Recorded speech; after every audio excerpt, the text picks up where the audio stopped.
Ang $1 na damit na ito na galing ng ukay-ukay ay ginawa kong Filipiniana gown na isinuot sa gala night.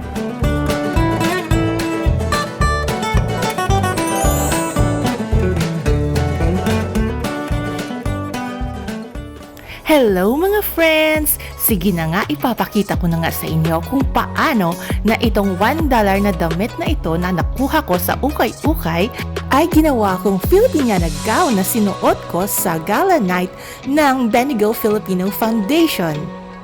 Ito siya yung katulong ko, partner in crime ko ngayon.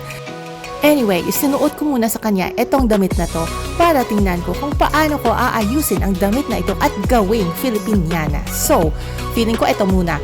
Tatanggalin ko muna yung mga sleeves na to para palitan ng butterfly sleeves ng Filipiniana dress. Yan, tatanggalin ko yung dalawa yan. Tapos, wala siyang buhok, kalbo siya. Nilagyan ko ng lace ang buong katawan nito sa top na part. Yan, yung lace na to, feeling ko nakuha ko rin to sa ukay-ukay.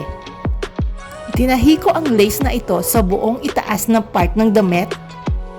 At of course, pumunta sa YouTube para tingnan kung paano gawin itong butterfly sleeves na ito. Buti na lang may nakita akong video na pinakita doon kung paano gumawa ng pattern para sa butterfly sleeves na to. At ito siya, ginuhit ko siya sa papel. Gagamitan ko siya ng interfacing para medyo maging stiff yung sleeves. Buti na lang may kama dito na pwede kong gawan ng sleeves na ito habang pinanonood ko sa laptop ang YouTube video ng kung paano gawin ito. Naku, buong piraso yata ng interfacing magagamit ko nito. Ang laki pala ng sleeve na to. Nung natahi ko na siya ay nilagyan ko naman ng lace yung lower part ng sleeve para medyo may style, diba? At ito siya yung the same na lace na ginamit ko para sa katawan ng damit. Para meron siyang tinatawag na continuity. O, diba? The best thing kung sarili mong damit ang kinatahi mo ay pwede mo lang i-hand sew ang mga parts nito. Walang magre-reklamo kasi sarili mong damit yun eh. At ikaw lang naman makakapansin nun kung hindi makita ng iba. At lalagyan ko na rin ng mga sequins at beads ang mga sleeves na to para may konting sparkle-sparkle dyan, o diba? Tapos kamayin na rin natin yung pagtahi nito sa katawan ng damit kasi aminin natin, medyo mahirap tong tahiin sa makina yung ganitong sleeves. Ayan, kita niyo may sequence na siya, nakaka-excite. Ayan, ang ganda niyo, malaking bulaklak para yung parang accent natin sa may waist banda. So hand sew na rin ito kasi mas mabilis gawin yon. At last ko na to na ilalagay doon pero nakaka-excite din. Tingnan nyo, ganyan yung sa likod niya. Feeling ko sa Instagram ko pinulot yung idea na to. Ngayon, gagawin kong black and white ang Filipiniana dress ko para terno sa barong ni Boy. So yung skirt na part ng damit na to ay magiging black siya.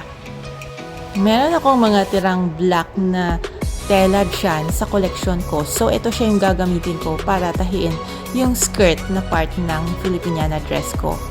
At ito siya, gabi na pero tahi pa rin ako ng tahi kasi bukas na yung party. Alam nyo guys, ukay-ukay ko rin nabili itong makina na to. Feeling ko mga less than $20 to yan nabili ko sa ukay-ukay.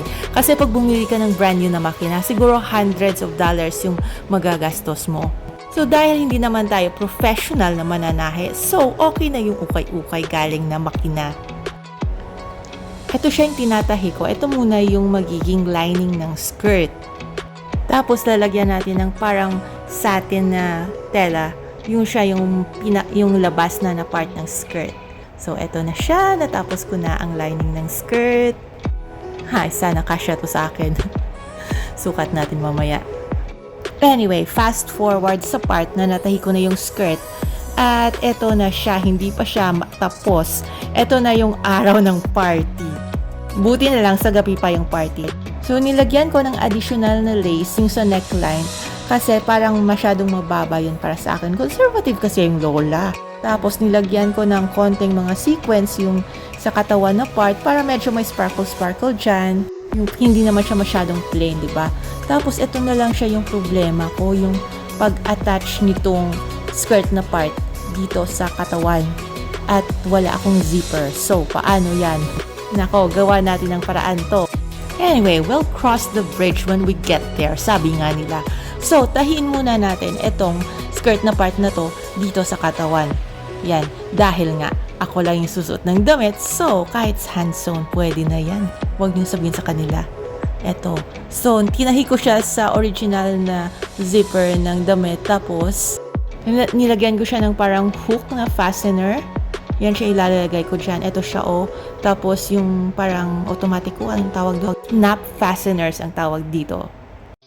At ito na siya ang resulta ng pinaghirapan ko. Diba? Ito na siya sa party. Nag-selfie pa. Ayan, posing tayo dito sa front door banda kasi usher tayo. Ayan, terno kami di boy, diba? At yung pinaka-surprising na part ay nanalo ako ng award Best Dressed Females ng gabing yun. Diba? Tingnan nyo, deserving ba?